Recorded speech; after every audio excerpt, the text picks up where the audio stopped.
1977లో సముద్రం లోపల నుంచి అకస్మాత్తుగా 2 విచిత్రమైన శబ్దాలు వినిపించాయి. ఈ 2 శబ్దాలను అమెరికాకు చెందిన అట్మాస్ఫిరిక్ అడ్మినిస్ట్రేషన్ డిపార్ట్మెంట్ రికార్డ్ చేసింది. విచిత్రం ఏంటంటే ఇలాంటి శబ్దాలే మరో 5,000 కిలోమీటర్ల దూరంలో కూడా రికార్డ్ అయ్యాయి. ఆ తర్వాత సైంటిస్టులు అసలు ఈ శబ్దాలు ఎక్కడి నుంచి వస్తున్నాయి అని ఆరా తీశారు. అప్పుడు వాళ్ళకి తెలిసింది ఏంటంటే సౌత్ పసిఫిక్ మహాసముద్రంలోని ఒక రిమోట్ ఏరియా లొకేషన్ని వీళ్ళు గుర్తించారు. సైంటిస్టులు ఈ శబ్దాలకు పేర్లు బ్లూప్ అని పెట్టారు. ఒక దానిపై ఇన్వెస్టిగేషన్ చేయడం కూడా మొదలుపెట్టారు. అసలు ఈ శబ్దం అనేది ఎక్కడి నుంచి వస్తుంది, ఎవరు ఈ శబ్దం చేస్తున్నారు అనే కోణంలో ఇన్వెస్టిగేషన్ మొదలుపెట్టారు. ఎంత దూరమైనా ఇంత క్లారిటీగా ఈ శబ్దం వినిపిస్తుందంటే ఇదేదో అతిపెద్ద ఆకారందై ఉంటుందని అనుకున్నారు.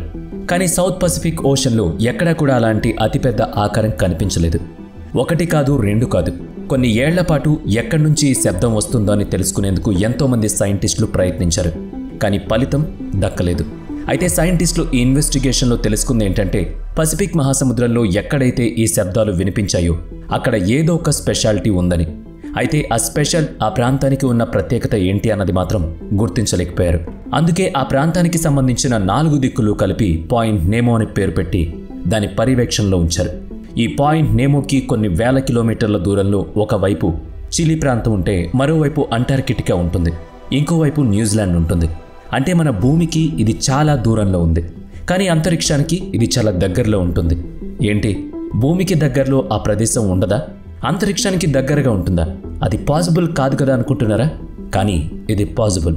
అందుకే దీన్ని ఓషియానిక్ పోల్ ఆఫ్ ఇన్యాక్సెసిబిలిటీ అంటే చేరుకోలేని సముద్ర ధ్రువం అని పిలుస్తూ ఉంటారు.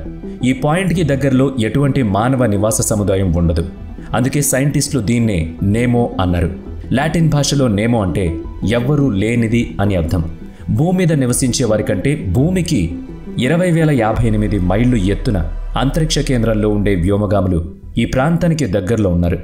అందుకే నేను ఇంతకుముందు చెప్పాను, ఇది భూమి కంటే అంతరిక్షానికి చాలా దగ్గరలో ఉందని. ఇప్పుడు మీరు దాన్ని నమ్ముతారా? కొన్ని వేల కిలోమీటర్ల దూరంలో మాత్రమే ఉంది కదా, ఆ ప్రాంతానికి వెళ్ళి చూస్తే పోలే అని మీరు అనుకుంటున్నారేమో. కానీ ఆ ప్రాంతానికి ఎవ్వరూ వెళ్ళలేరు. ఎందుకంటే పసిఫిక్ అంటే ప్రశాంతమైన అని అర్థం. కానీ ఇక్కడ సముద్రం అంత ప్రశాంతంగా ఉండదు. ఇక్కడ సముద్ర జలాలు ప్రవాహాలు ఎక్కువగా ఉంటాయి.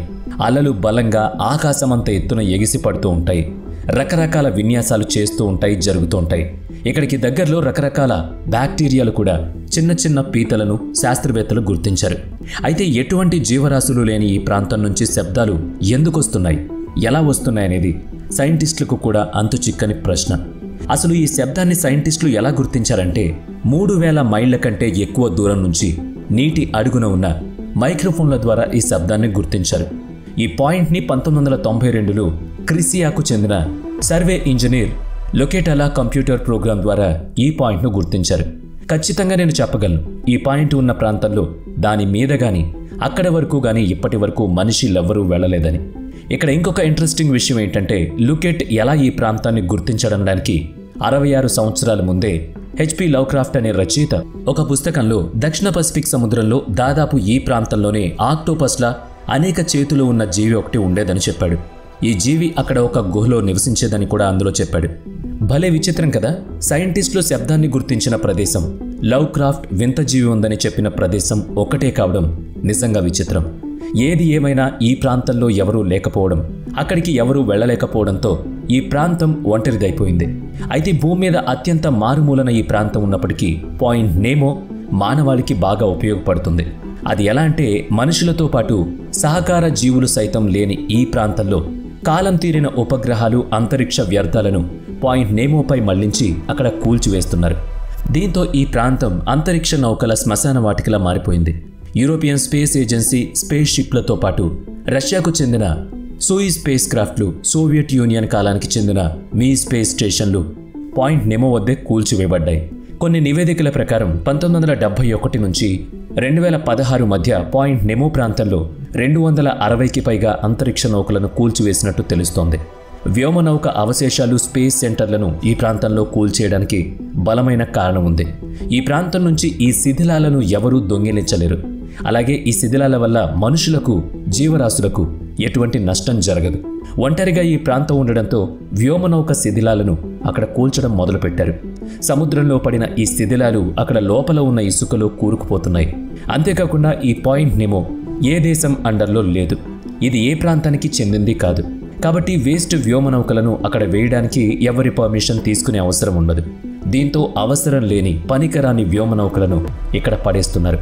మొట్టమొదటిసారి దాదాపు 14 టన్నులున్న ఉపగ్రహాన్ని ఇక్కడ విడిచిపెట్టారు. ఇది విడిచిపెట్టినప్పుడు దాని శిథిలాలు వేల కిలోమీటర్ల దూరం వ్యాపించాయి. అయితే దీనివల్ల ఎవరికీ ఎటువంటి ఇబ్బంది కలగకపోవడంతో ఆ తర్వాత అనేక ఉపగ్రహాల శిథిలాలు కూడా పాయింట్ నిమోలో పడ్డాయి.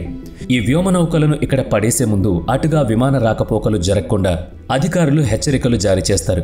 ఇలాంటి తగిన చర్యలు తీసుకున్న తర్వాతే అక్కడ వ్యోమనౌకలను విడిచిపెడతారు. ఆ తర్వాత వాటిని స్మాష్ చేస్తారు. 1 దశాబ్దానికి పైగా అంతరిక్షానికి ఈ ప్రాంతం సేవలందిస్తోంది. అంతర్జాతీయ అంతరిక్ష కేంద్రాన్ని 2030కి ముందే కొలాప్స్ చేయాలి. అందుకే దీనికోసం ఒక టైం ఫిక్స్ చేసి పాయింట్ నెమోలో కూలిపోవాలని ప్రణాళిక చేశారు. ఇంకా క్లియర్గా చెప్పాలంటే రష్యాకు చెందిన మీర్ స్పేస్ క్రాఫ్ట్ 15 సంవత్సరాలు పనిచేసింది. ఆ తర్వాత రష్యన్ స్పేస్ ఏజెన్సీ దీన్ని డీఆర్బిట్ చేసి ఎర్త్ ఆర్బిట్లో సెట్ చేసి పాయింట్ నెమోలో పడేశారు. ఎంతో ఎక్కువ డబ్బు ఖర్చు పెట్టి ఈ స్పేస్ క్రాఫ్ట్లను తయారు చేస్తారు. అయినా సరే వీటికి ఒక ఎక్స్పైరీ డేట్ ఉంటుంది. అయితే ముందుగా అనుకున్నట్టు అవి ఎక్కువ కాలం పనిచేయవు. కొన్ని సంవత్సరాలు పనిచేస్తే మరికొన్ని రోజులు మాత్రమే పనిచేస్తాయి. ఇలా పనిచేయని స్పేస్ క్రాఫ్ట్లు, ఎక్స్పైరీ డేట్ అయిపోయిన స్పేస్ క్రాఫ్ట్లు అంతరిక్షంలో చాలానే ఉన్నాయి. మరి ఇలా అంతరిక్షంలో పెరిగిపోవడం అంత మంచిది కూడా కాదు కదా. అలా అని ఎక్కడ పడితే అక్కడ వీటిని కొలాప్స్ చేయలేరు, పడేయలేరు కూడా. అంతేకాదు ఎప్పుడైనా అవి అన్కంట్రోల్ అయి భూమిపై పడే డేంజర్ కూడా ఉంటుంది. సో ఎటువంటి జీవరాశులు లేని ప్రాంతంలో వీటిని పడేసేందుకు పాయింట్ నెమోను ఎంచుకున్నారు. 1954లో సోవియట్ శాటిలైట్ అయిన కాస్మోస్తో స్పేస్ స్టేషన్కు ఉన్న సిగ్నల్స్ కట్ అయిపోయాయి. దీంతో అది పనిచేయలేదు. కొన్ని రోజుల పాటు అది ఆర్బిట్లో అలాగే ఉండిపోయింది. ఆ తర్వాత ఒకరోజు అకస్మాత్తుగా అది భూమిపై పడుతున్నట్టు శాస్త్రవేత్తలు గుర్తించారు. అందరూ ఎంతో భయపడ్డారు. ఎందుకంటే ఇది అన్కంట్రోల్ అయి భూమిపైన పడితే బీభత్సం మరోలా ఉంటుంది.